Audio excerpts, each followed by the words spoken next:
à toutes et à tous, bienvenue pour cette première émission de l'année 2024, le 11e déblayage de la saison 4 et déblayage, c'est le sport, le rugby local et on pousse les frontières, on est maintenant dans le Rhône et on est très heureux ce soir de recevoir les membres athlétiques, pour certains, du stade métropolitain, mais j'ai pas donné de nom, et on fait tout de suite, on va donner l'honneur quand même au président, Gérard Gabé, qui est avec nous. Comment ça va, président?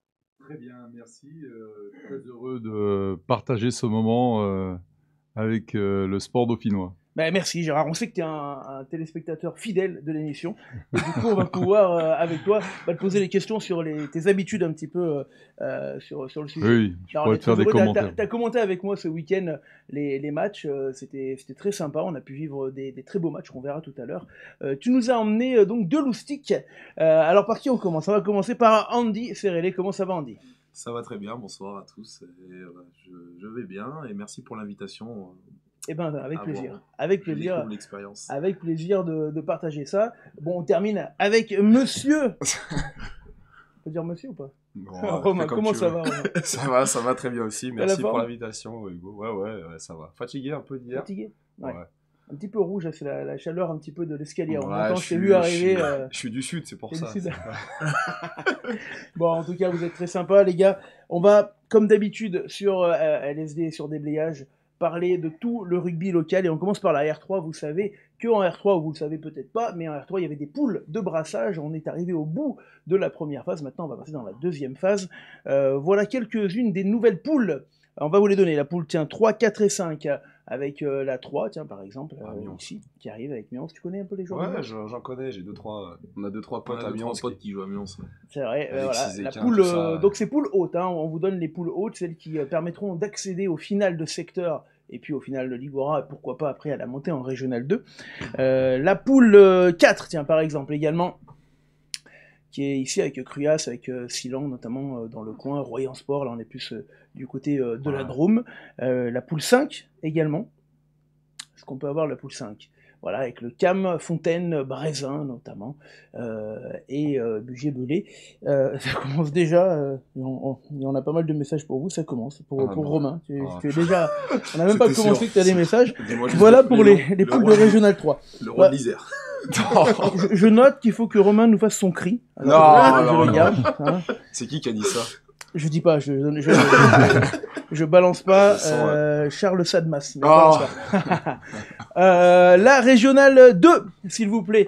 La régionale 2, tiens, la poule 3 pour commencer avec forfait de Touvé-Pontcharra du côté de Annemasse. Saint-Laurent-du-Pont s'impose contre le CS Grésivaudan et on note la victoire d'Échirolles, la défaite d'Échirolles chez eux contre Jarry. On a les images, s'il vous plaît, de cette défaite et une défaite, nous l'a dit Quentin Vigne, le coach joueur d'Échirolles, qui, les joueurs n'étaient pas encore rentrés complètement.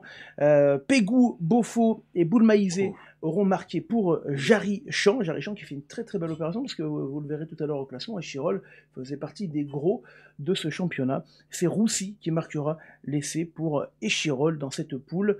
Voilà le classement. Annemasse devant Jarry et Échirolles. C'était un choc. Deuxième contre troisième, le CS Grésivaudan. Quatrième, le Touvé-Pontcharra ferme la marche de cette régionale 2. Poule 3, la poule 4, petit coup d'œil également avec Sucieux de Christophe Grange qui s'impose contre Pont-de-Cherhuis 39-7. La Côte Saint-André. Est-ce qu'on a les images? Je crois pas. Non, on n'a pas les images de la Côte Saint-André contre la Cévennes 14-10. La Cévennes depuis la blessure de Yann Arnaud qui ne gagne plus, ou qui perdent moins de 7 points, c'est plutôt ça pour la Cévennes, on les salue. Il y a la star Victor Massot là-bas. Ah oui, il y a pas mal d'anciens Viennois qui sont partis à la Cévennes. Hein. Le RC Grésivaudan qui s'impose contre Varassieux 23-8, la Verpillière de Christophe Venditti contre le RC Chartreuse-Néron 22-16. L'occasion pour moi tout de suite de me retourner vers Gérard, car en tant que président du stade métropolitain, il paraît que finalement tes origines sont plutôt iséroises. Oui, je confirme que quand je suis ici à Voiron, je suis pas très loin de mes bases saint-égrévoises historiques. Voilà, tu es de Saint-Égrève à la base. Oui, j'ai commencé le rugby à Saint-Égrève. Qui s'appelait pas d'ailleurs Chartreuse-Néron. Non, c'était l'US Saint-Égrève à l'époque. Parce que Chartreuse-Néron, c'est le Saint-Égrève et le Fontanil qui se sont Oui, oui. rassemblés dans Oui. ce club. Mais là, j'étais déjà parti. Là. Tu étais déjà parti. Alors, c'est quoi, tiens, ta carrière de joueur déjà? Ta Oula. première licence donc à Saint-Égrève. Oui, on va remonter au début des années 70, 72, 73, où j'ai commencé au collège, au BIM. C'est pas bien. J'ai joué à Saint-Égrève jusqu'en 85 ou 86. Ouais. Donc j'ai joué Équipe j'ai joué Champagnat. en équipe première. J'ai fait 2 ou 3 saisons à Saint-Égrève. Voilà. Après, je suis venu même entraîner les jeunes ici à Voiron, au SOV, puisque je me suis occupé des cadets et de l'école de rugby du SOV, avant de partir en Alsace-Lorraine, où j'ai été joueur-entraîneur au club de Mulhouse. Après, je suis parti en Bourgogne, je suis parti en province, et je suis revenu en Provence, pardon. Je suis revenu sur Lyon en 1998. Là, j'avais 38 ans, il n'était plus l'heure de jouer. J'ai basculé comme dirigeant, et 5 ou 6 ans après... Alors, dirigeant à Lasvel, tout de suite. Et voilà. C'était le premier club quand tu es revenu de... Oui, parce que le président, c'était Thierry Talercio, avec qui j'avais joué en universitaire à Grenoble. Ah, mais tu as joué aussi en universitaire à Grenoble, du coup. Oui, j'ai joué en universitaire à Grenoble. Et d'ailleurs, on jouait contre le Krebs de Voiron, on jouait contre... Il y avait des vrais matchs universitaires de très haut niveau, avec les Canberra Béraud, les Pépin-Jack et compagnie.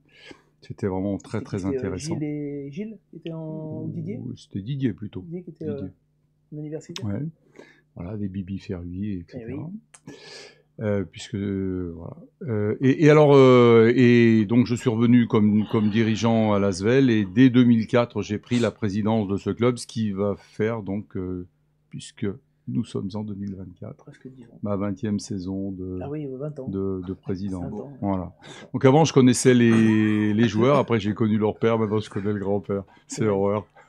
Et aujourd'hui, président du stade métropolitain, mais on garde ça pour après que tu nous parles de tout ça. Merci en tout cas. Voilà, Saint-Égrève, on peut remettre, s'il vous plaît, les résultats, qui fait une très belle saison, même si là, ils ont perdu du côté de la Verpillière, 22-16, en prenant néanmoins le bonus.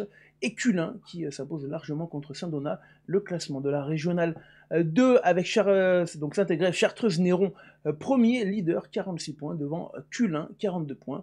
Grésivaudan, le RC, Grésivaudan et la Côte-Saint-André, 3e et 4e de cette poule. La Verpillière revient très bien. C'est le grand Mazet qui entraîne là-bas. C'est effectivement Seb Mazet qui est parti du côté de la Verpe avec Christophe Venditti, avec ce coach de Saint-Jean-de-Bournay l'an dernier, et qui du coup a pris les rênes de la Verpillière. On sent que tu suis, c'est bien. Ouais.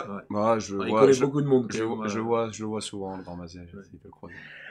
On continue avec la régionale 1, s'il vous plaît.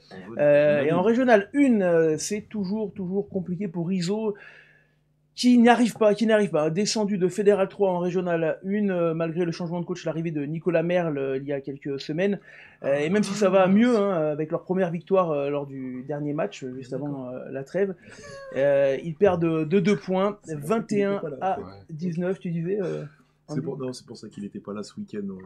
Et non, il n'était pas là. Je me demandais pourquoi il était pas là. Il y avait ses fistons, mais il jouait ce week-end. Enfin, il coachait pour le coup.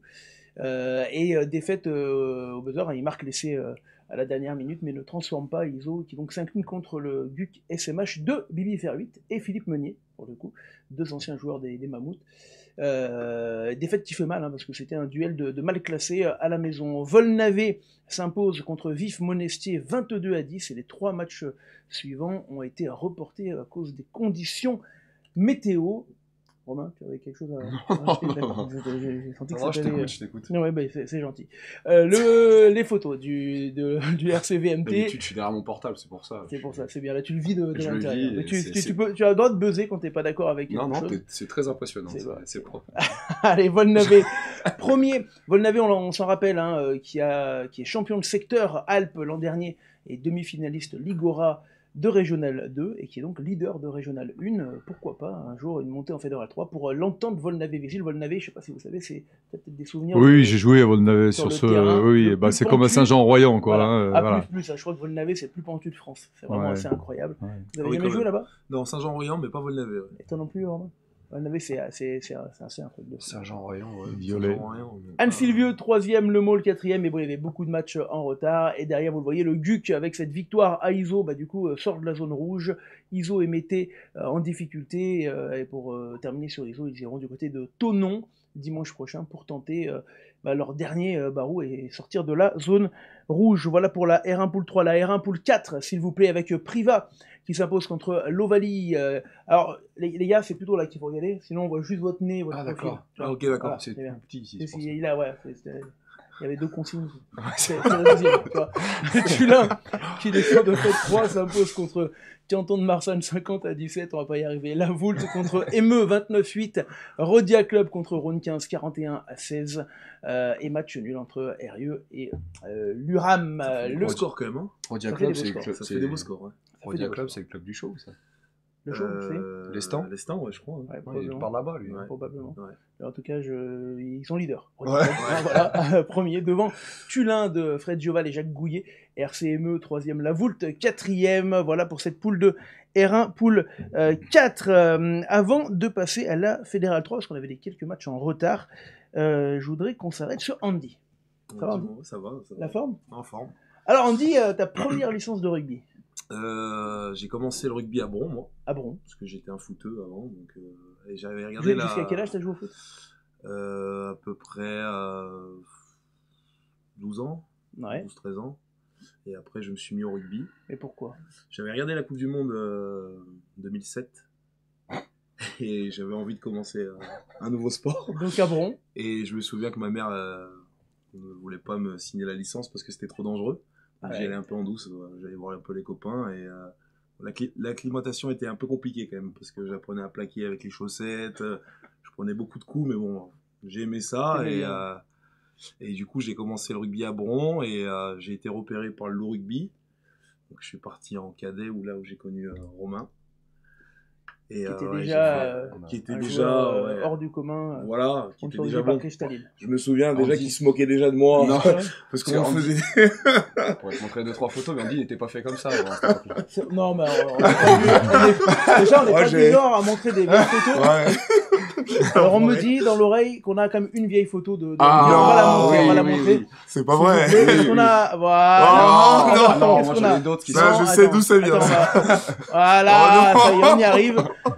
Les photos d'archives de Andy. Mettez une photo torse nu là, du loup. Ça arrive, vous inquiétez pas, Vous allez voir que.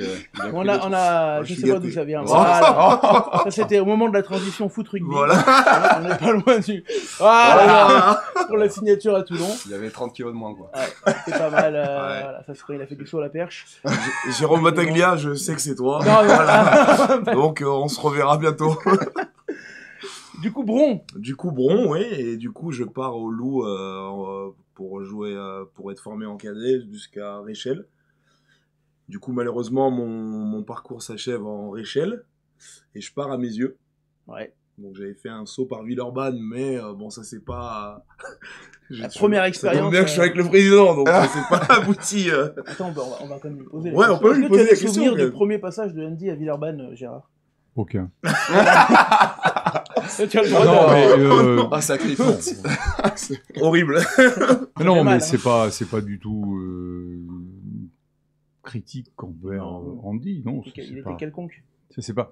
Non, mais en fait, ça se passe pas exactement comme ça. Les groupes se constituent autour de coachs, etc. Et nous, les présidents, on les dirigeants dirigent et les coachs entraînent, hein, c'est ça ? Oui, c'est ça, ouais. Donc, on prend les contours. Est-ce que je sais plus qui était l'entraîneur à l'époque, Andy ? C'était Antoine Nicou et. Ah oui. C'était du temps d'Antoine et Thomas alors. Thomas Chauveau. D'accord. Mais après, j'avais fait un entraînement foot, hein, j'avais pas fait un vrai entraînement. Du coup, c'était Antoine Rolave, après, que j'ai eu au Loup, qui est venu me chercher, enfin, j'étais sans club. Du coup, à la fin de Villeurbanne, t'es allé à Mézieux ? Non, du coup, à la fin du Loup, j'étais sans club. Ah oui. Je voulais tester à Villeurbanne, mais ça s'est pas fait. Je suis allé à Mézieux. D'accord. Avec, du coup, Nicolas Merle ? Non, c'était Antoine Rolave. Ah oui, il était pas encore là. Et je suis resté 4 ans à Mézieux. 4 ans. Mes premières années en senior. Donc ça m'a beaucoup d'expérience, ça m'a servi. Donc Romain Pétla est venu me rejoindre l'année suivante et on a constitué une bonne équipe pour faire les phases finales et c'était des beaux souvenirs quand même. Et après directement retour. Oui, je suis resté 4 ans et après Julien Lestan est venu me chercher pour revenir sur Villeurbanne. Et là j'attaque ma 6e année. 6e année, voilà. je fais partie des mobs maintenant. Voilà, on peut dire ça. Parfait. Merci beaucoup, De rien, Andy. merci. Ça Pas nous de permet souci. d'en savoir plus sur toi. On était à la Fédérale 3, il y avait des matchs en retard. En Fédérale 3, les résultats, Saint-Savin s'incline, on a les images des Saint-Savinois qui s'inclinent du côté du CUC, le Clermont Université Club. Attention, Clermont qui est une très très belle équipe, qui était déjà qualifiée l'an dernier.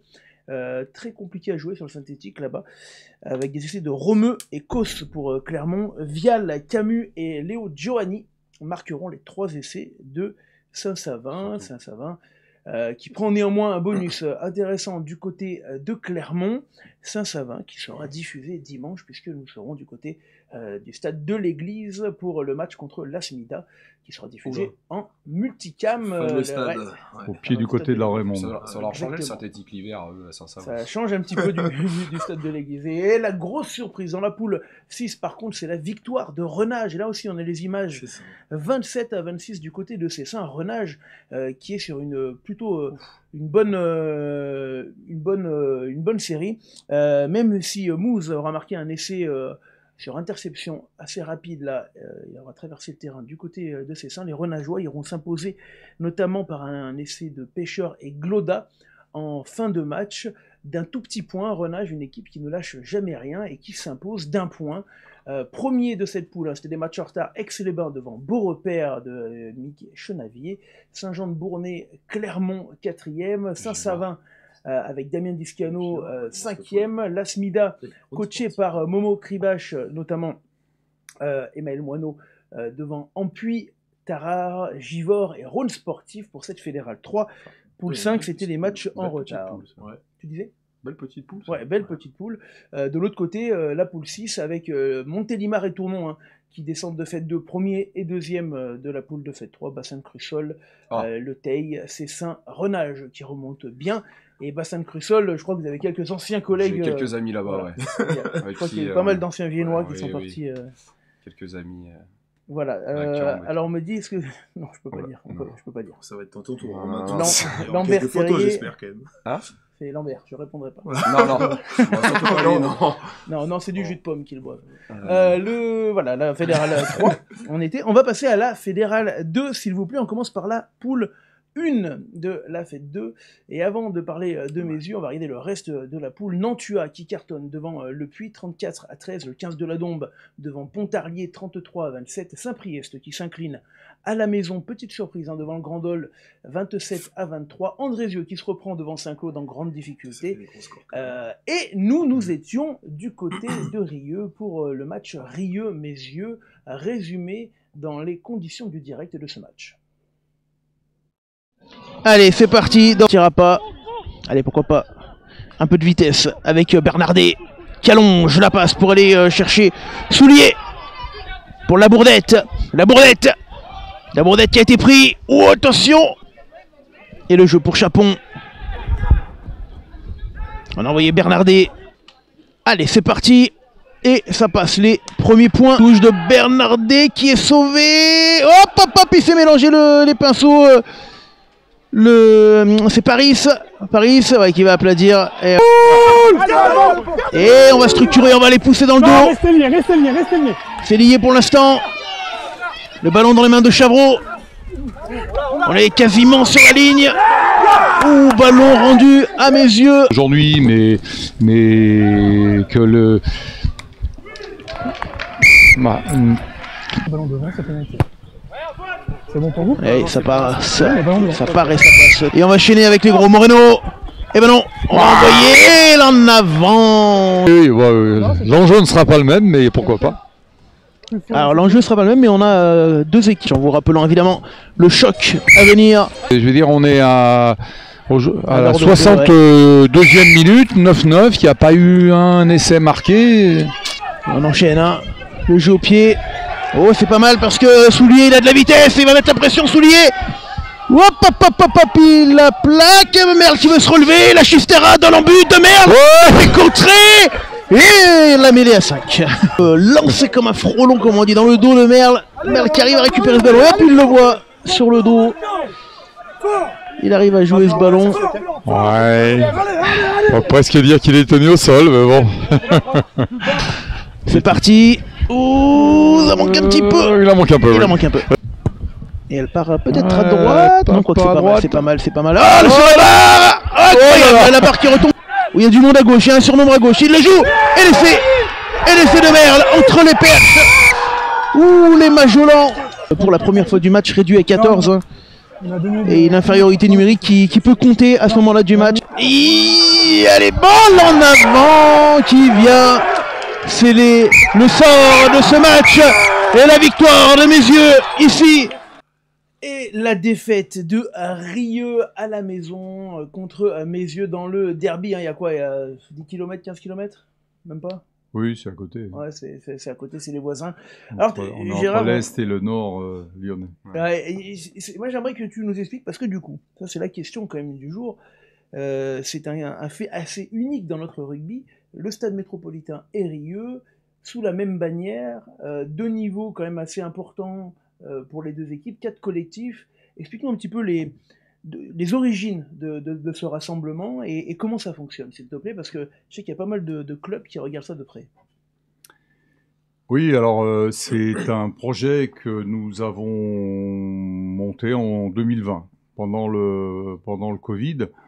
Donc nous étions 2 présidents côté Asvel, hein, moi-même avec Didier Lenoir comme président délégué, et Nicolas Trompi et Philippe Capezone côté Rieux. Et on avait les mêmes qualités et on souffrait des mêmes maux. On avait les mêmes qualités dans le sens où c'était 2 clubs qui n'avaient pas de problème d'effectifs, qui avaient 2 écoles de rugby, qui remplissaient enfin, qui avaient des équipes U16, U18 de façon les niveaux, autonome. Donc Fédéral 1 pour l'Asvel et Fédéral 2 pour Rieux. Mais on avait le sentiment d'avoir un plateau de verre au-dessus de nous, qui faisait qu'on aurait du mal à franchir un palier.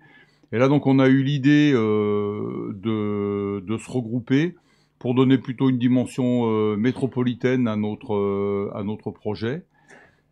J'imagine, je te coupe un petit peu, Gérard, parce que souvent dans les clubs voisins, il y a des dirigeants, notamment historiques, qui ont toujours un peu du mal à aller vers le club voisin parce qu'ils ils veulent pas perdre leur identité. Et j'imagine que c'est des questions qui vous ont été posées à ce moment-là, non? Oui, un petit peu, mais il se trouve qu'on est des clubs de ville et il y a peut-être moins Il y a moins l'esprit peut-être clocher village. Ouais, dont on souffre parfois, mais qui parfois peut avoir aussi ses avantages. Donc, on s'est dit, si nous nous mettons ensemble, on doit être capable de faire mieux. Mais de faire mieux, pas uniquement pour l'équipe première, c'était tout un projet qui consistait à dire, d'abord, ça peut nous permettre effectivement donc de franchir des paliers, ce que nous avons fait, hein, puisque aujourd'hui nous avons une belle équipe de National 2, mais ça peut nous permettre aussi de conserver plus de jeunes au club, parce que plus on monte dans les niveaux et plus moins de jeunes issus de notre formation ont la capacité de tenir ce niveau. On avait un petit peu l'image des clubs anglais qui ont parfois 1, 2, 3, 4, 5 équipes. Nous, on souffrait un petit peu de ça, et on voyait chaque année de très très nombreux joueurs nous quitter, a fortiori avec le système des espoirs. Et donc, en se regroupant, et je dirais après un peu quel est le montage juridique, ouais, ça permettait de conserver plus de monde. Ouais. Combien de licenciés aujourd'hui? Environ 700. 700 licenciés. Et sur l'équipe qui a joué hier du RCR, plus de la moitié des joueurs sont issus du club et de plus en plus chaque année, ce sont c'est notre formation, nos espoirs, nos U18 qui alimentent l'équipe de Fédéral 2. Donc ça, c'était un deuxième point qui était essentiel. Troisième point essentiel, ça nous permettait de monter un vrai centre d'entraînement et avec des équipes de niveau. Aujourd'hui, on a des U18 nationaux, des U19 territoriaux, des U16 nationaux, des U16 territoriaux. Je tiens à dire d'ailleurs que les U16 et les U18 ont joué chacun 6 matchs, 6 victoires, respectivement 5 et 4 bonus offensifs. Donc ça marche très bien. avec Jérémy Arguza qui dirige le centre d'entraînement. On lui fait un bisou. Donc, meilleur coach, je savais pas ça. Voilà, donc ça c'était encore un élément qu'on aurait eu beaucoup de mal à faire seul Asvel ou seul Rieux. Et puis le dernier point, mais on pourra peut-être y revenir aussi, au travers de ces moyens qu'on a mis en place, ça nous permet de mener énormément d'actions qu'on qualifié aujourd'hui d'action RSE. On intervient, alors on intervenait déjà dans le scolaire, mais on est allé beaucoup plus loin. On intervient dans des centres, dans des IME. On fait énormément d'actions en marge du rugby. Alors concrètement, c'est une association ou les deux, elles sont. Non, alors c'est là que c'est un petit peu un peu plus compliqué. Si ça a pu être mis en place, c'est aussi grâce à l'appui de la fédération. Nous-mêmes, on avait un avocat qui nous spécialisait dans le monde du sport, qui nous accompagnait. Mais on a pu monter ce projet avec les services juridiques de la Fédération française de rugby, puisqu'il y a un point essentiel dans les règlements généraux qui fait qu'on ne peut pas avoir plus de 2 équipes par catégorie. Pas plus de 2 équipes cadets, pas plus de 2 équipes juniors, pas plus de 2 équipes seniors. Et ça, c'est vrai à tous les niveaux. Donc, il nous fallait contourner ça. Et le biais donc qui a été trouvé, ça a été de mettre en place un contrat de coopération entre 2 clubs, c'est-à-dire qu'aujourd'hui, le RC Rieux est toujours une personnalité morale, existe toujours. Le RC Rieux gère une école de rugby, une équipe de Fédéral 2, une équipe de Fédéral 2B. L'Asvel Rugby existe toujours avec son école de rugby. Ces 2 clubs ont constitué une 3e association, l'association Stade Métropolitain, qui a comme membres les 2 associations mères, le RC Rieux et l'Asvel Rugby. Et pour coiffer tout ceci, nous avons mis en place une SASP pour gérer la Nationale 2. Donc pour revenir à ta question, c'est 3 associations et une SASP, ah oui. Et c'est tout cet ensemble qui joue sous les couleurs du Stade Métropolitain. Et les liens entre les différentes équipes, est-ce que par exemple les entraînements peuvent être communs? Est-ce qu'un joueur peut passer de l'un à l'autre ou pas? Alors oui et non, c'est-à-dire que pour ce qui est des U16 et des U18, ils sont dans la même association, donc là il n'y a pas de sujet. Tout le monde joue sous les couleurs du Stade Métropolitain. En ce qui concerne les groupes seniors, on est soumis aux mêmes règles que les autres avec les 5 double licences. Donc, oui, parce qu'il ne s'agit pas de fausser les championnats. Donc oui, voilà, on ne peut pas passer un joueur de Rieux au Stade Métro en courte saison. Alors non, ça pourrait se trouver, mais il faut qu'il soit sous double licence. Il y en a ou pas entre les 2 clubs? Alors il y a quelques joueurs qui jouent actuellement dans l'équipe de Fédéral 2, comme Aristote Viro, comme Damien Soulier, qui se sont entraînés toute la saison dernière avec le groupe national 2. Ok. Donc c'est unique ça, ce système-là, oui. Jusqu'avec la SASP. Alors ce qui plaisait à la fédération lorsqu'elle nous a appuyés pour mettre en place ce dispositif, on va dire, c'est que le problème des fusions, c'est que 1 + 1, ça fait jamais 2, ça fait toujours 1,6, 1,7, et on perd des équipes. Nous n'avons pas perdu d'équipe. Nous avons 4 équipes seniors, nous avons toujours nos 2 équipes. Et sur combien de temps? C'est quoi l'avenir? Est-ce que on reste sur un statu quo avec toutes ces associations, ou est-ce qu'au bout d'un moment, il y a une bannière commune qui va reprendre? Le problème, c'est que si on revient sous une bannière commune, de fait, on va revenir dans un système de fusion et on perdra 2 équipes seniors. Et donc, aujourd'hui, il n'en est pas question. Ok, très bien, c'était clair. Altero, Andy, alors, qu'est-ce que tu as compris du coup? Non, c'est pas vrai.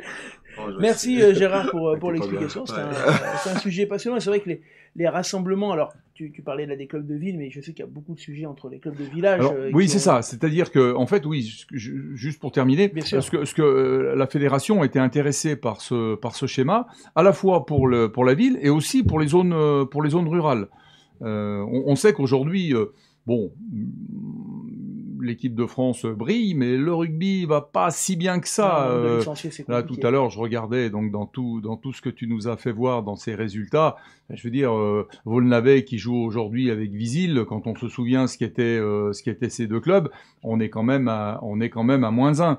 Et sur l'ensemble des résultats de régional que tu as présentés, on peut les multiplier, les exemples de clubs qui ont disparu ou qui se sont mis ensemble. Et encore là, on ne voit que les seniors. Si on voit derrière les équipes de jeunes, c'est catastrophique. Oui, parce qu'il faut souvent plusieurs ententes de plusieurs clubs pour faire des équipes cadets. On en parle assez régulièrement. Merci Gérard pour cette leçon qui nous permet de mieux comprendre. C'est vrai que c'était un dispositif compliqué. On reviendra tout à l'heure, c'est des objectifs un petit peu du stade métro avec les infrastructures. On va passer à la fête 2. On était toujours à la poule 1. Le classement donc de cette poule avec Nantua premier devant Saint-Priest, c'est pas bien loin de chez vous, ça, un voisin encore proche. Il y a quand même beaucoup de rugby dans un petit périmètre encore. Il y a 14 clubs sur la métropole de Lyon. Voilà, 14 clubs sur la métropole, donc ça fait beaucoup de derby. Mézieux, Eyrieux au coude à coude, 5e, 6e, Le Puy 8e, Saint-Claude et Andrézieux en difficulté. Saint-Claude qui commence à accuser un certain retard pour aller jouer le maintien. On passe à la poule 2 de Fédéral 2, les Angles qui font la grosse surprise du week-end en l'un s'imposé du côté de Voiron 24-13. Véor s'incline du côté de Monaco 41-26 avec un gros score. Véor qui aura quand même joué crânement sa chance sur le synthétique de Monaco 41-26. La Bièvre s'impose avec son nouveau coach Magna 27-15 contre Saint-Marcelin, mais ça s'est joué, il y avait 5 points d'écart à 5 minutes de la fin, et la Bièvre qui s'échappe dans les dernières minutes, une victoire, et vous le verrez tout à l'heure au classement, qui fait beaucoup de bien. Alors attention, on dit, parce que même quand tu parles à Romain, doucement, on t'entend dans les micros, c'est ce qu'ils me disent dans l'oreillette, et tu n'auras pas le bon point, Andy, c'est pas bien, tu vois, fais-en profiter la classe. Qu'est-ce que tu voulais dire, Andy? Non, Magna, ça me parlait en fait. Je pensais que c'était un ex-joueur. Non, ancien coach du côté de Villefranche, Vienne, si je ne m'abuse. Saint-Étienne. Vienne, Villefranche. Saint-Étienne, il a fait la montée. Notamment le roi des équipes de Fédéral 2. Il a eu plusieurs titres de champion de France en Fédéral 2. Beaucoup de résultats à Villefranche. Il a joué à Villefranche. Il a été coach à Villefranche. Villefranche, Vienne, Saint-Étienne, notamment Beaune. Il a fait longtemps à Vienne aussi, je crois, quelques années. Et il est arrivé là c'est son premier match en tant que superviseur, coach, manager, parce que du coup il a un rôle un peu transversal, si j'ai bien compris. Montmélian, et on a quelques images de la victoire 24-20 des Montmélianais du côté de Avignon-le-Pontet, où il est toujours très compliqué d'aller jouer. Voilà, alors on voit pas grand chose, c'est les caméras automatiques VO un petit peu lointaines, mais on remercie néanmoins nos amis de Montmélian qui nous ont envoyé avec cette victoire 24-20, 4 petits points. Vinet, là on a les images également du match contre le CARF Saint-Raphaël et les Vinois qui s'imposent 15-11, le seul essai de la rencontre, vous le voyez, il est là, l'œuvre de Djenadi, le 3e ligne du CARF, on va le revoir, mais Vinet qui aura été très patient dans ce match et aura profité des petites erreurs de ses concurrents pour s'imposer avec la botte notamment de Steve Barr, 15-11. Et la très belle surprise, elle nous vient de Aubagne, où la Tour du Pin continue sa remontada après sa première victoire juste avant les fêtes de Noël. Il confirme avec une victoire à Aubagne qui était venu gagner largement à la Tour du Pin en début de saison. Et ça fait plaisir pour le club turépinois, qui aura marqué 3 essais par Cavalucci, Bost et Bavu, contre un essai de Rodriguez.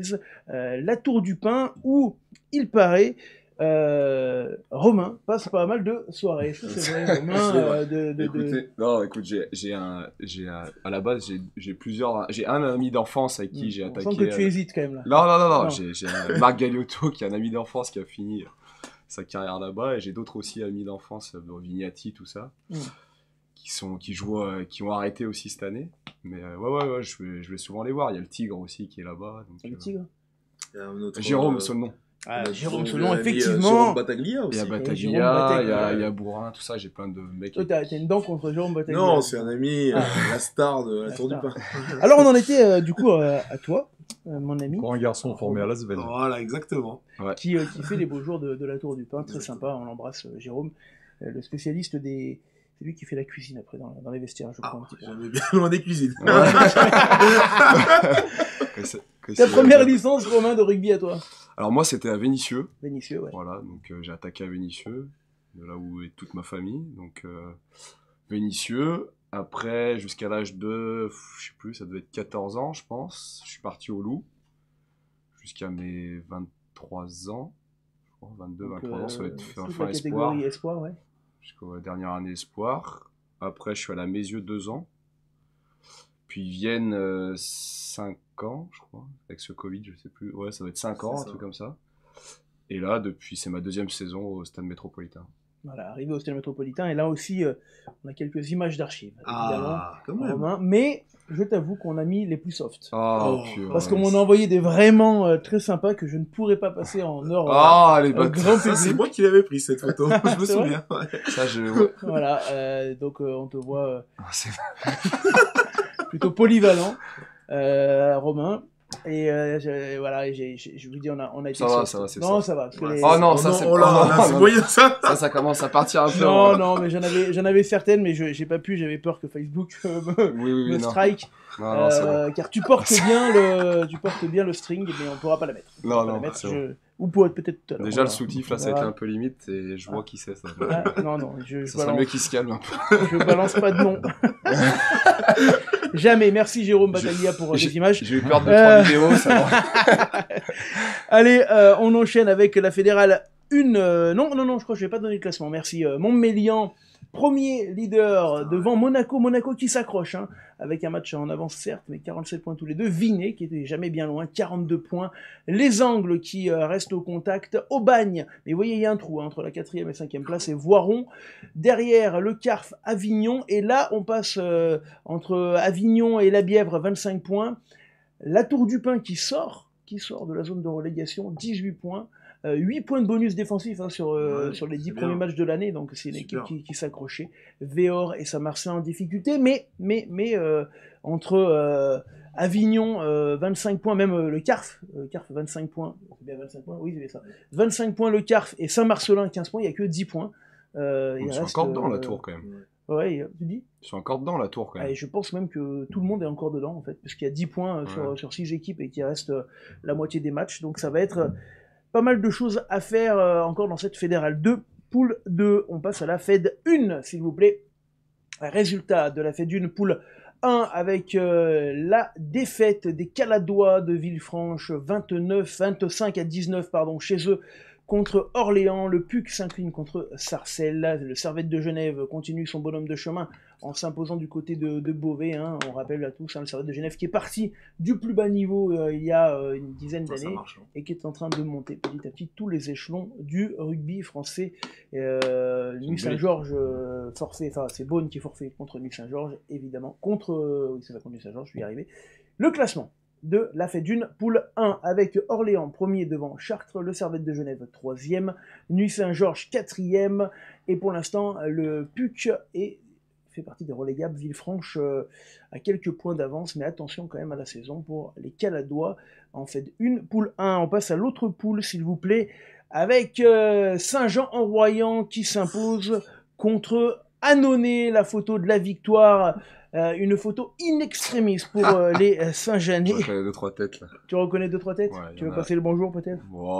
Joss, Truche, tout ça. Mais je vais éviter parce qu'il y en a 2, dont un je pourrais. T'en as soit pas assez dit, soit trop dit. Joss Arnaud, je vais le laisser tranquille. Tu le laisses tranquille, ça marche. On respecte évidemment. Victoire très importante pour Saint-Jean. Annonay qui n'arrive pas à décrocher cette victoire à l'extérieur là, Saint-Jean, mais vous le verrez au classement, ça peut valoir son intérêt. Agde s'impose contre Grasse en grande difficulté. Château-Renard s'incline à Serré.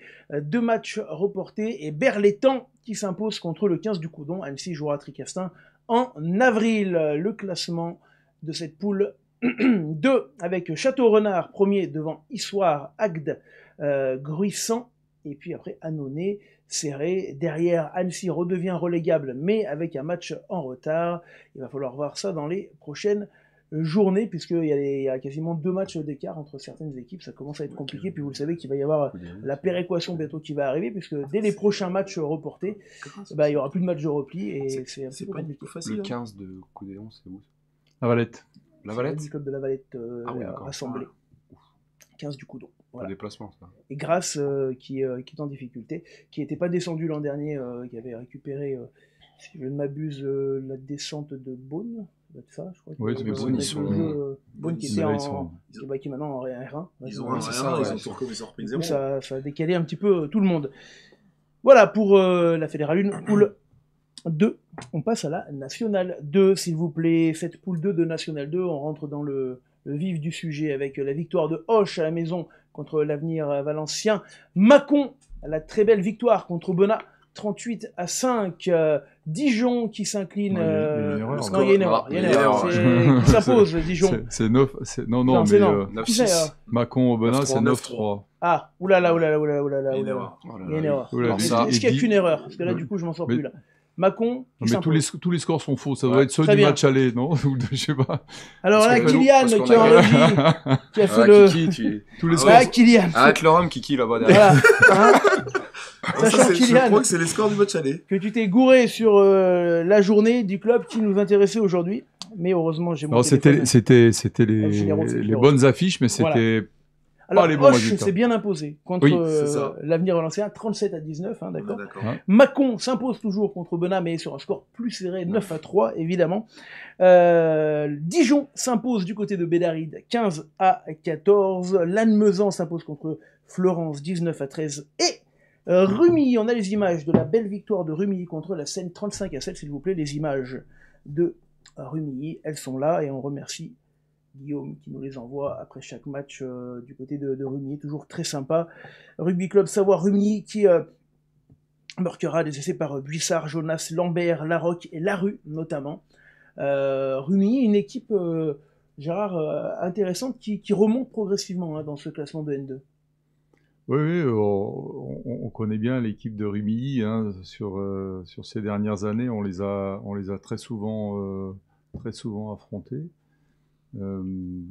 C'est une équipe qui a des vertus, qui est cohérente, qui joue toujours, qui a un jeu qui sans surprise, mais ils font très bien ce qu'ils ont à faire, et c'est un club solide. Andy, Sans vous avez aucun. joué contre Rumilly cette année? Ouais. Là-bas, Ça ouais. vous donné quoi? On a perdu. On avait perdu, mais j'ai joué 20 minutes, moi je me suis blessé, donc... Ouais, on avait pris en plus, Pour faire de la on muscu, prend un rouge là assez rapidement sur deux cartons jaunes. Ouais. Il y avait des choses à dire là-dessus, mais ça nous a pas aidé. Bon, en tout cas, Rumilly qui remonte dans le classement, on le verra tout à l'heure. Et puis, Ils nous ont piqué un ami, surtout, Adrien Corbex. Je peux je le faire un salue. petit bonjour, ouais. Petit Je l'ai un peu bonjour en travers. à Bex. C'est lui qui m'a amené au stade métropolitain. Il est parti un an après, donc voilà. On le remercie pour cette... C'est la vie. Merci pour. C'est la vie. C'est un peu la star là-bas, donc c'est pour ça. On dira pas pourquoi. À votre place, je balancerai pas trop de Non. trucs. Il a un appart Ce serait ça, non. juste au-dessus du lac, donc avec ses... Du côté du stade métro, le match était hyper important. Un premier contre deuxième, puisque c'est le Nîmes Olympique, le RC Nîmois, pardon, ça y est, je suis perdu. Je suis parti, Nîmes Olympique, du c'est côté du foot, hein. Ouais, ça y est. C'est le RC Nîmois qui venait du côté du stade métro, qui était deuxième dauphin du stade métropolitain. On va vivre ensemble la première mi-temps dans les conditions du direct. Bon, on va dans le ballon qui a été récupéré par les Nîmois, Patrick qui va être de la vitesse, les Nîmois peut-être pour accélérer avec le premier essai peut-être du match sur un contre, ce ballon perdu et Félix qui vient dès les premières secondes marquer un essai incroyable. Mais ça y est, on y est, on va déjà revoir cette action avec ce ballon perdu et ce contre très bien joué, Gérard, de la part des Nîmois. Oui, de la vitesse, fixe et donne, hein, c'est la base de notre sport. Et Félix qui est allé marquer.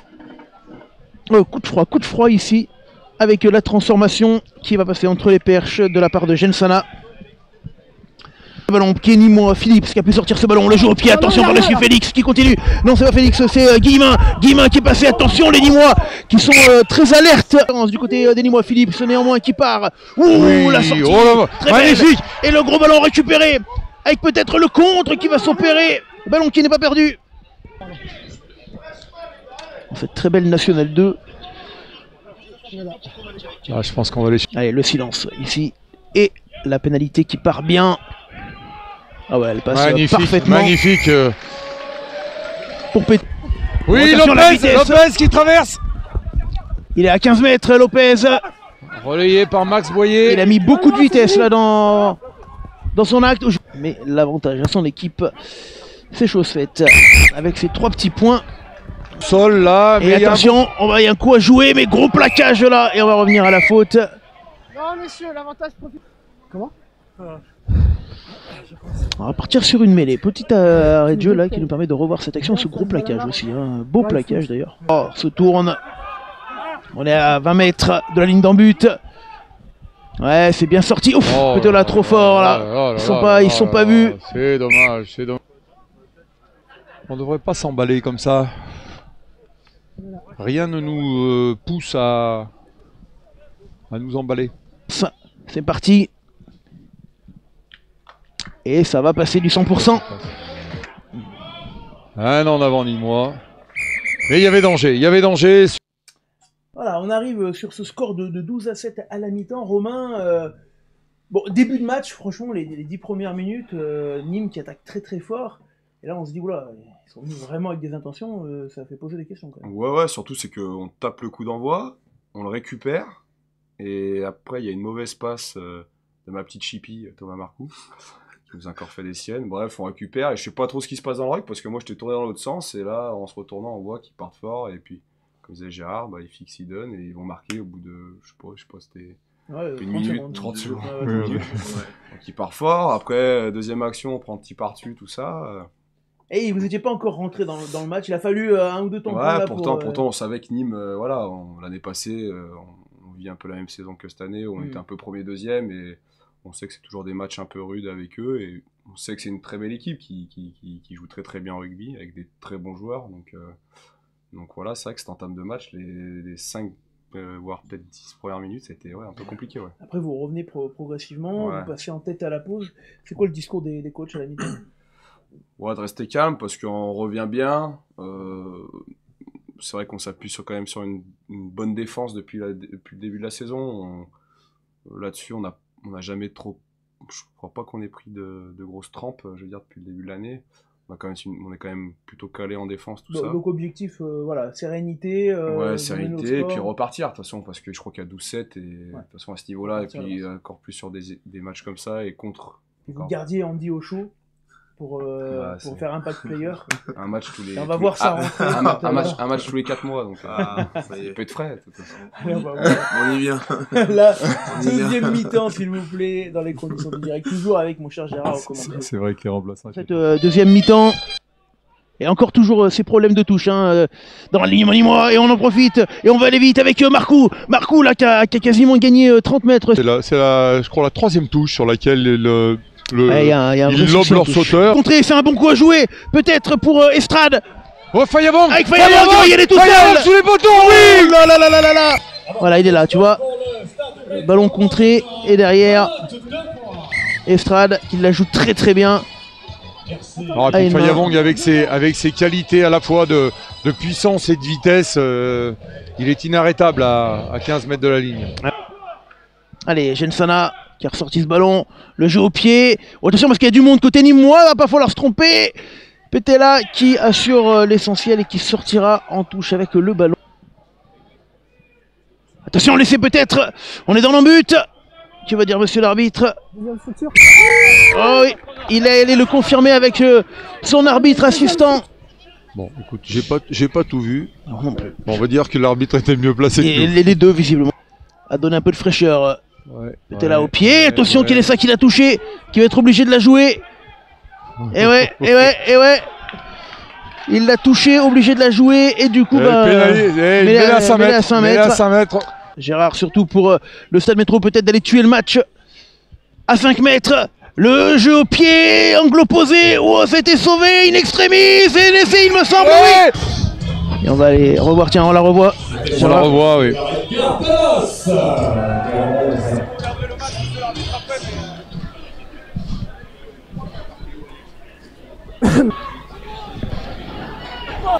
Bon, reculez derrière la ligne. Ouais, visiblement, c'est ce que semble dire monsieur l'arbitre, là, non. Ça va jouer au sol. Ouais, l'effet, voilà, qui vient Magnifique, magnifique. clôturer. Quelques insultes qui ont fusé, on les a entendus, c'est parti. Sur Kelessa. Oula, Kelessa, attention parce que là, parti à grandes enjambées. Mais je comprends pas pourquoi Romain Petla n'est pas allé chercher une touche en fait. Non, taisez-vous. Non. Le ballon a été regagné par Clément Jacquan. Ouais, là on arrive au bout. Ah, voilà ce qu'il fallait faire. Allez, fin du la match. touche, fin de la rencontre. Victoire 34-17, mais on a tous une question qui nous taraude. Et comme l'a très bien dit Gérard, pourquoi tu n'es pas allé chercher la touche? Alors, parce que je n'étais pas au courant, je ne savais pas si le match était terminé ou pas. Et vu que la balle, donc je ne savais pas si c'était fini ou pas, j'ai pas l'information. Et du coup, vu que le rock est à l'extérieur des 22 et que je suis dans les 22, je me dis, bon, bah, au pire, autant taper loin au fond, essayer de trouver le plus loin. Et puis il y a bien qui voit. Mais bon, c'est vrai que bon, juste après, bon, on gratte et Greg tape en touche, donc c'était fini en fait. Bon, en tout cas, Gérard, c'est une très belle victoire contre le Dauphin. Et on va le voir au classement tout à l'heure. Ça va donner vraiment l'élan de la deuxième partie de saison. Oui, je pense qu'on n'est pas loin du maintien. Ouais, mathématiquement, il faudrait calculer. Hein, ça devrait pas être... non, c'est bien, c'est une très belle opération au classement, dans une poule qui est très serrée. Hein, quand on compare avec la poule 2, il y a beaucoup plus d'écart. Là, on est dans un championnat dans lequel l'équipe qui perd 2 dimanches consécutifs, elle est vite au fond. Et à contrario, celle qui gagne 2 matchs consécutifs, elle est tout de suite dans les qualifiables. On dit, toi, du coup, tu as rentré dans ce match, comment ça s'est passé pour 20 minutes de jeu à peu près? Ouais, à peu près, ouais, 20 minutes. J'ai essayé de me rassurer un peu sur les bases. Bon, ça faisait plaisir un peu de refouler un peu. De refouler les terrains et de replaquer, de toucher de la gonfle. Et puis, on savait que cette équipe de Nîmes, qui était compliquée à manœuvrer, on a bien réussi à les gérer. Et du coup, voilà, ça fait 4 points de prix pour ce début d'année. Il y a encore 2 matchs importants en janvier, donc voilà, on prend les matchs les uns après les autres. On interdit. Hop. Les matchs les uns après les autres, je veux plus. C'est vrai. J'interdis cette phrase, on prend les matchs les uns après les autres. L'important, c'est les 4 points. Ouais, mais c'est vrai. Non, ça, t'as pas le droit. Je peux pas. T'as pas le droit. On est jamais sûr de valider. Non, c'est bon. Alors, on va régler le cas, ça m'a énervé. C'est une phrase de photo, ça. On va prendre les matchs les uns après les autres. C'est pas possible. Après, tu vas me dire, le reste, ça appartient aux joueurs. Il n'y a pas de coach, sinon il m'aurait dit ça. Le Stade Métropolitain, vous êtes donc leader, 44 points. Mâcon, deuxième, 41. Et comme c'est parfait, il faudrait qu'on en reste sur ce classement-là pour dans 2 semaines, puisque le Stade Métro recevra Mâcon dans 15 jours. Ça sera sur LSD pour le deuxième choc. J'espère que les 2 équipes seront première et deuxième. Hoche, troisième devant Rumilly, qui remonte, on vous l'a dit, au classement, vraiment, 39 points là. Nîmes, qui... j'ai fait la mauvaise opération, oui et non, parce que c'est quand même très serré, puisqu'entre Mâcon, deuxième, 41 points, et Nîmes, cinquième, 39 points, il n'y a que 2 points. Et puis après, c'est un petit peu plus compliqué dans la fin de tableau. La Seine est en difficulté. La Seine, d'ailleurs, où il y aura des nouveaux présidents. C'est ça Oui, visiblement. Il semblerait, maintenant, je n'ai pas spécialement d'informations sur le sujet. D'accord, alors par contre une information que tu auras peut-être, c'est que tout ça dans cette poule de National 2 pour préparer l'arrivée dans un nouveau stade, quand même, c'est important, parce que là vous n'étiez pas dans le stade historique de Villeurbanne. On a quelques images du projet, tu peux nous en dire un petit mot, Gérard? Waouh, Alors ça, donc là, ouais. Donc on est sur les... C'est bien le bon stade, hein, parce que là, je me suis dit, mince, là, ce sont les images de l'architecte. Ah non, bah, mais, oui. non, mais Ouais, soyons... Ah là, ça, c'est mieux. En plus, Voilà. la pause de la première Ça date, pierre. ça, ouais, Ah. c'est- C'est pas mal. Il y a 3 ans. Oui, c'est un... C'est pas vrai. Il a dit il y a 3 ans. Non, c'était en janvier 2023. Non, c'est Non, pas- mais bon, comme j'ai eu l'occasion de le dire, au début de cette émission, il y a quand même très longtemps que je suis président de Villeurbanne. Et objectivement, on a quand même eu, au niveau auquel on évoluait, le stade le plus pourri de France depuis des décennies. Ah, carrément.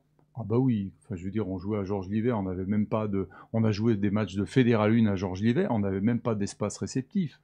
On avait des douches d'un autre temps, etc. Oh. Donc, vrai que la ville de Villeurbanne a quand même pris le taureau par les cornes. Alors, ça s'est fait un peu bizarrement parce que il était question à un moment de la fameuse LDLC Arena, là, qui est un équipement extraordinaire, là, maintenant, sur OL Land, dans lequel il y a déjà eu de grands concerts, et puis où va jouer l'Asvel Basket, ces matchs de coupe, comment on appelle ça, l'Euroleague. Donc il était question de construire cet équipement sur le stade Georges-Livet. En tout cas, la ville de Villeurbanne y a cru ou a fait semblant d'y croire pendant un certain temps. Le résultat, c'est qu'on nous a rapatriés sur Boiron et qu'au bout d'un moment, il a quand même fallu se décider à équiper correctement ce stade. D'un vrai stade. Du coup, il sortira quand officiellement? Ah ben là, c'est quand même très très bien avancé. Hein. La réception est prévue pour le mois de juin. C'est un superbe équipement fini avec quasiment, là, on n'est pas, parce que on me dit que s'il manque du carrelage, il faut l'acheter chez Home Design de Dimitri Gibiard. J'ai pas fait l'annonce. Voilà, Dimitri, j'ai fait mon job. Mais le carrelage c'est vraiment un vol. Ok, on a réunion avec les élus sur site mercredi, donc je passerai le message pour le carrelage. Mercredi être du côté de... Non, donc une superbe tribune de 1500 places, une brasserie, les bureaux du club. brasserie dès le début. Oui, on septembre, pense l'ouvrir au mois de septembre. Ah ouais, super. Une non moins belle salle de musculation de 200 mètres carrés. Ah. Pas les vestiaires, parce que les vestiaires, on va conserver ceux que nous avons actuellement, qui ont été refaits, qui sont parfaitement aux normes. Voilà, mais ça va être une vraie unité de lieu et un très bel outil de travail. Eh bien, peut-être pour accompagner le club en national, c'est ça la question que je te poserai tout à l'heure, puisque là, nous allons passer justement au résultat de la nationale, s'il vous plaît. La nationale dans laquelle Chambéry... Eh ben, Chambéry a vraiment bien profité de ses 4 matchs à domicile dans son nouveau stade. 49-22 contre hier Carqueiranne. Bourg-en-Bresse, la surprise qui s'impose contre Albi 29-25, ce qui ne fait pas les affaires de Vienne. Nous en reparlerons tout à l'heure. Blagnac 31-6 contre Tarbes. Le CSBJ avec difficulté contre Périgueux. Et je dis avec difficulté parce que Périgueux passe un peu à côté de son match en ayant manqué beaucoup de points au pied. Mais le CSBJ assure l'essentiel à la maison. Suresnes s'impose contre Carcassonne 25-21 et Narbonne le carton contre Massy. Je parlais de Vienne qui s'est inclinée du côté du stade niçois, mais nous avons beaucoup entendu parler de Vienne cette semaine à cause du derby qui approche Bourgoin-Vienne, et puis un article dans la presse est paru comme cela il y a 4-5 jours, et si Vienne était forfait. Et quand on a voulu cliquer sur l'article pour le lire, c'était payant, du coup personne n'a lu l'article. C'est vrai, c'est la vérité. Donc tout le monde s'est arrêté au titre. Du coup, nous, on est allé voir directement le président, enfin on lui a plutôt téléphoné parce qu'il est très occupé, et Yann Arnaud, qui ne joue plus à la Cévennes depuis sa quadruple rupture des ischio-jambiers, nous a répondu. Déjà, s'il te plaît, Yann, explique-nous un petit peu, forfait ou pas forfait, c'est quoi cette histoire?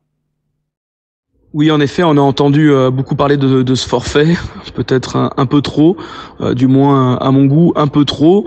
En ce qui concerne le CS Vienne, pourquoi avoir voulu faire une telle annonce? Alors, à aucun moment on a dit qu'on ferait forfait, on évoquait un éventuel forfait. L'idée était surtout de se faire entendre et de faire comprendre nos différentes problématiques qu'on peut avoir au quotidien avec notre fonctionnement, et je voulais surtout beaucoup plus de respect pour nos joueurs et notre staff qui travaillent, qui se donnent les moyens et aussi du respect par rapport à notre club en général.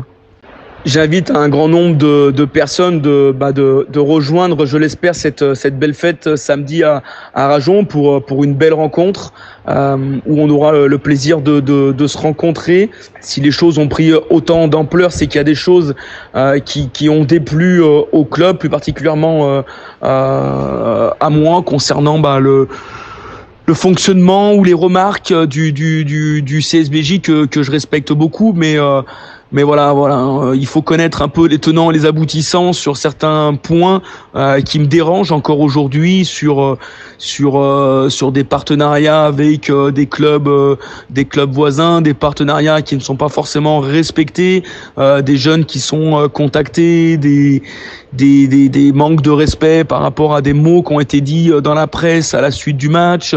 Bon, l'histoire du maillot restera anecdotique, hein, c'est ce qui fait aussi vivre un peu le derby, mais voilà, encore une fois, mettons un peu tout ça de côté, le temps d'une belle rencontre pour que les joueurs et le staff prennent beaucoup de plaisir avec l'ensemble des supporters et des acteurs de nos clubs. Voilà, c'est une clarification. Vous aurez remarqué les talents de ventriloque de Yann Arnaud qui arrive à être figé et à parler sans bouger la bouche. Justement, Yann, deuxième question. Parlons un peu du sportif parce que c'est quand même compliqué cette saison en nationale, même si on s'y attendait. On est dernier, de toute façon on avait commencé le championnat dernier, peut-être qu'on sera dernier à la fin. Après voilà les choses, moi je suis factuel, hein, je veux que il nous reste encore quelques journées à combattre dans ce championnat qui est hyper intéressant, tout autant que la Nationale 2 mais avec un niveau encore vraiment supérieur. Donc les gens nous disent oui c'est compliqué, oui en effet c'est compliqué, mais il y a quand même beaucoup de points positifs. On a un groupe très jeune qui emmagasine de l'expérience et voilà c'était le maître mot un peu de cette saison. Quoi qu'il arrivera en fin de saison, l'idée c'était d'avoir une expérience et que ce soit pas forcément un. Troisième question, maintenant, à quel niveau on en est économiquement parlant, hein? Est-ce que cette montée en nationale a fait du mal au club, monsieur Arnaud? Alors économiquement, oui, en effet, c'est une bonne question parce que avec cet éventuel forfait, j'ai pu lire ou entendre il y a des soucis au CSVN Rugby, financiers peut-être. Non, je vous rassure, le club aujourd'hui est sain. On n'a pas fait de folie avec cette montée en national. Tout va bien au sein du CSVN Rugby. Au contraire, on a même plutôt une évolution au plan économique qui va nous permettre de continuer à développer nos projets. Donc à ce niveau-là, tout va bien. Voilà, merci. À ce niveau-là, tout va bien. Du coup, la suite du club. Dernière question, Yann. Le projet pour le club dans les 4-5 prochaines années? Alors le projet pour l'an prochain, il est simple, hein, c'est d'être dans la continuité, hein, comme le dit notre slogan. C'est continuons de grandir ensemble. Je pense qu'on va passer, mais c'est une certitude. Nous allons passer dans un deuxième cycle sur le projet global du club. Aujourd'hui, comme je l'ai dit précédemment, cette aventure en national est une expérience pour notre équipe Fagnon, mais il n'y a pas que l'équipe Fagnon au sein du club. Voilà, sportivement, l'objectif ce serait de se maintenir à court terme en national. Si on est amené à redescendre en national 2, l'idée c'est de revenir, de se donner les moyens d'exister à moyen terme en national, de tirer des enseignements sur cette expérience et de revenir plus fort en essayant de pérenniser le club à moyen terme en national. Voilà, c'est très clair. Merci Yann Arnaud qu'on a eu tout à l'heure au téléphone et qui dit quand même quelque chose d'important, Gérard. Objectif à 4-5 ans, même s'il y a descente, c'est de remonter, de stabiliser le club en national. Vienne, Stade Métropolitain, c'est pas très loin non plus. Hein. C'est quoi, c'est 3 quarts d'heure, même pas une demi-heure, 40 minutes. C'est plutôt positif d'avoir plusieurs clubs. On parlait de Bourgoin, de Vienne, en peu d'espace, comme ça, ça tire chaque club vers le haut. Comment tu le vois, toi? Oui, on a la chance d'être dans une région qui a un très bon niveau rugbystique. Hein. Je le dis souvent aux clubs du Sud-Ouest, ils ont une dimension culturelle que nous n'avons pas, objectivement, autour du rugby. Mais sur le pré, sur le plan rugby proprement dit, je crois qu'on n'a rien à envier aux autres régions. Voilà, on voit qu'il y a une très belle dynamique. Enfin, on est une des 3 grandes ligues de France, avec 2 clubs en top 14, la Pro D2.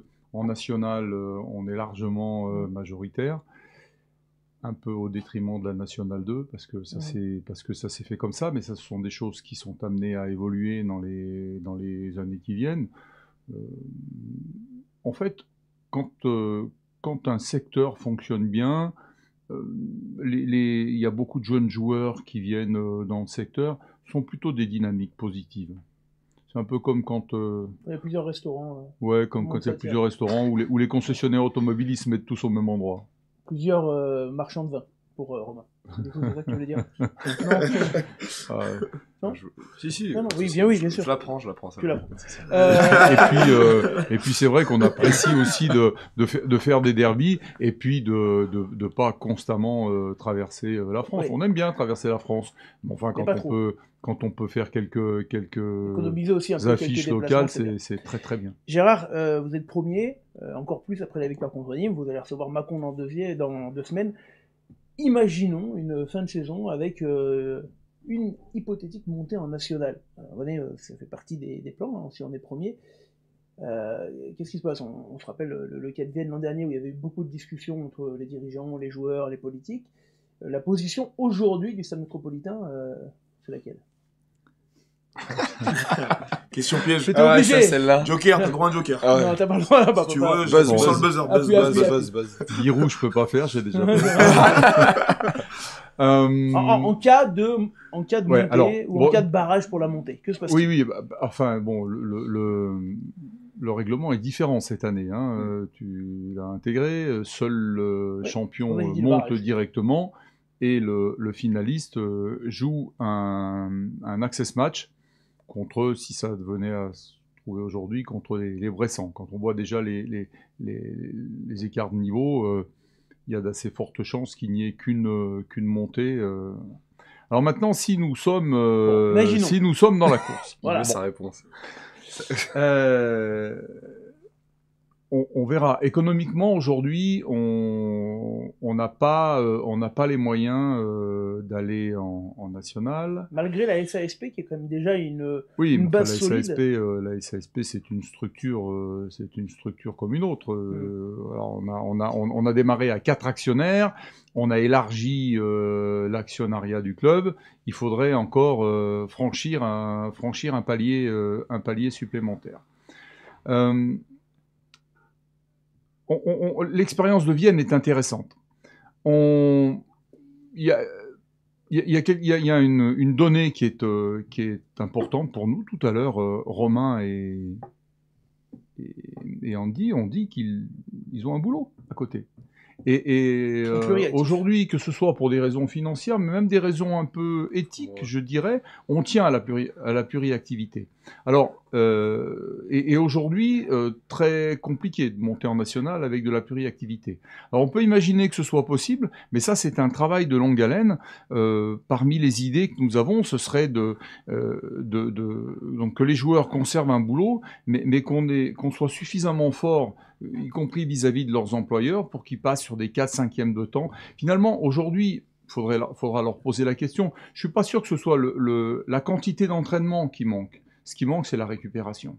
Le plus compliqué à gérer quand on monte, quand on monte dans les niveaux, c'est la récupération. Quand on rentre à 3h du matin de Auch ou de Florence, qu'il faut aller bosser le lundi matin, que le lundi soir, il faut venir à Voiron pour être sur le plateau de LSD, les gars ont beaucoup de mal à récupérer. C'est vrai que ça peut faire hurler un petit peu. D'ailleurs, en parlant de hurlement, je n'ai pas oublié. Au final, du coup... Charles, il est mort. Alors, donc aujourd'hui, on n'est pas prêt.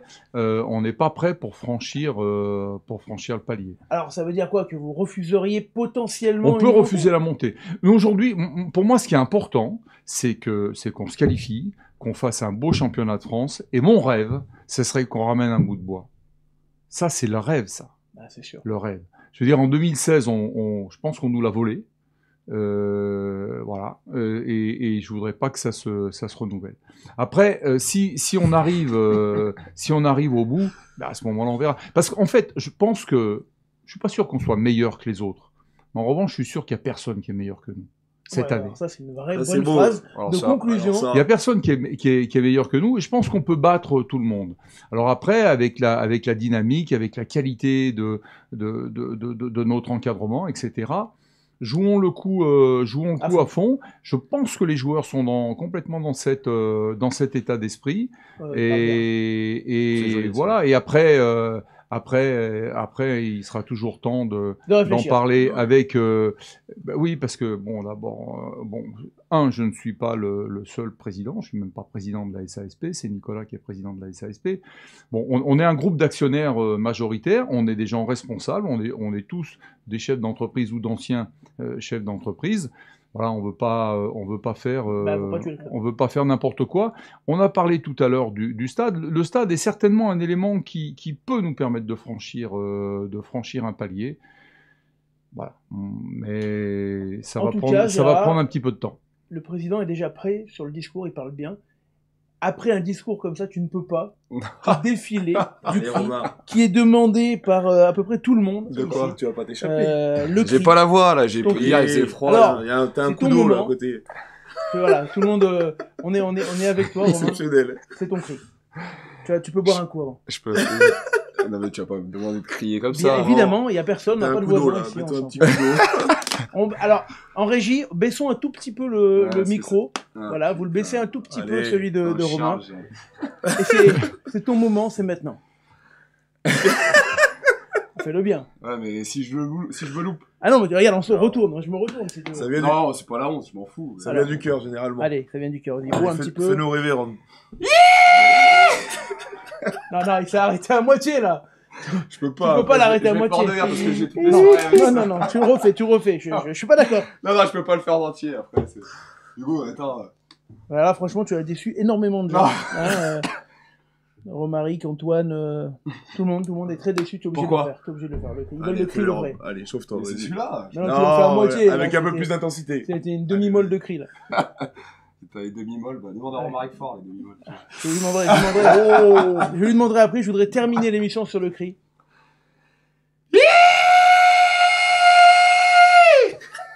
Voilà, c'était... Merci, c'était Romain Pétela, on va l'applaudir. Tu vois, on est très fiers d'avoir vécu avec toi. Mais on n'a pas fini parce qu'il restait la Pro D2. Je vais en parler. J'avais oublié la Pro D2. Oh non, c'est quoi ça? C'est quoi ça? C'est pas grave, Nice premier. Non, Nice premier, pardon, devant Narbonne. Et vous le voyez, Vienne. En difficulté avec Bourg-en-Bresse. Attention, il peut aussi y avoir un jeu qui peut se jouer avec des équipes qui pourraient avoir des problèmes financiers. Il y en a chaque année. C'est Chambéry qui fait une très belle saison. Chambéry qui est en train avec Jules Dorival. Vraiment de repartir avec Jules Dorival. La star de Chambéry. La Pro D2, s'il vous plaît. Pro D2. Avec Grenoble qui, depuis qu'on leur a enlevé 12 points, ça les a... Impressionnant. Ils sont regroupés et font des matchs incroyables. Et là, ils confirment leur très beau match contre Aix. Du côté de Montauban, victoire 28-11 et le VRDR qui s'impose à la maison, qui fait une saison très solide. Le classement de Pro D2, s'il vous plaît, avec Grenoble, vous le voyez, qui remonte à la 9e place avec 12 points de pénalité, puisqu'ils devraient être normalement à 46, c'est-à-dire... Ah, ils sont enlevés là. Ils sont enlevés. C'est incroyable. Je crois que c'est un record, 12 points de pénalité, c'est un record absolu. Points, et alors, il y a eu un appel pour les 6 derniers points. L'appel peut enlever les 6 points, peut remettre également des points en plus, avec le sursis. Mais il y a eu une bonne nouvelle, c'est l'arrivée d'un nouvel investisseur très important à Grenoble, la 500e fortune française, qui est quelqu'un de Grenoble, qui investit dans le club, vice-président, Hassan Raïchdi. Il était déjà avant, non? Non, c'est tout avec neuf. une très forte recapitalisation. Grosse recapitalisation, et ça vient à point nommé. D'ailleurs, si des fois il veut nous aider aussi... Il peut aller à Villeurbanne. Je vais appeler Garuche, je vais lui demander. Villeurbanne, vous savez que c'était dans le Dauphiné, au début, historiquement. Tu le savais ou pas? Oui. Oui, parce que la limite de l'Isère, et puis ça a avancé progressivement. Donc c'est bon, le sport dauphinois, on est encore raccord, Gérard. Voilà pour la Pro D2, le calendrier des LSD, c'est le match à Saint-Savin contre la Smida dimanche en direct du Stade de l'Église, le multicam comme tous les week-ends 15h15. Merci à Kylian et Théo qui m'ont aidé à préparer cette émission depuis ce matin. Merci à toute l'équipe LSD qui se balade tous les week-ends sur tous les matchs. Merci messieurs venus du bord du Rhône, pas du bord du Rhône mais du Rhône tout court. On s'est bien marré, c'était cool. Ouais. Merci Hugo. Merci à vous pour. On espère une montée telle de Saint-Égrève pour. Oui, non mais ça ils vont remonter en Régional 1 voilà. et puis en Fédéral 3. Et, ouais. Voilà. J'ai aucun doute là-dessus avec un entraîneur d'une immense qualité, mon ami Titus. Ah oui, qui est l'entraîneur et son frère qui du coup maintenant fait partie. Oui, Christian en plus qui est revenu comme dirigeant. Merci beaucoup et les amis, à la semaine prochaine. Ciao, ciao.